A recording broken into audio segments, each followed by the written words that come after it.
Azərbaycan Respublikasının işğaldan azad edilmiş ərazilərinə böyük qayıdışa dair dövlət proqramına əsasən Zəngilan rayonu Məmmədbəyli kəndinə növbəti köç prosesi gerçəkləşib. Səhər saatlarında yola salınan ailələr doğma yurdlarına qovuşub.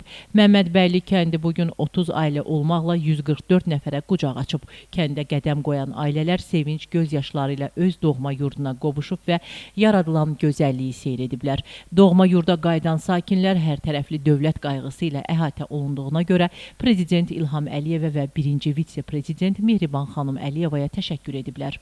Onlar həmçinin torpaqlarımızı işğaldan qurtaran rəşadətli Azərbaycan ordusuna, qəhrəman əskər və zabitlərimizə minnətdarlıqlarını bildirib, bu yolda canlarından keçən şəhidlərimizə rəhmət, ailələrinə səbir diləyiblər. Köçürülən ailələrin evlərdə məskunlaşması üçün bütün şərait yaradılıb. Ailələr qarşılandıqdan sonra onlara ANAM əməkdaşları tərəfindən mina və partlamamış hərbi sursatların yaratdığı təhlükələr barədə ətraflı məlumat verilib.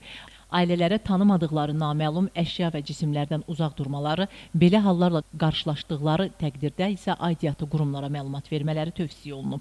Açarların təqdim olunması mərasimində Cəbrayıl, Qubadlı və Zəngilan rayonlarında Azərbaycan Respublikası Prezidentinin xüsusi nümayəndəliyinin, qaçqınların və məcburi köçkünlərin işləri üzrə Dövlət Komitəsinin əməkdaşları və digər rəsmi şəxslər iştirak ediblər.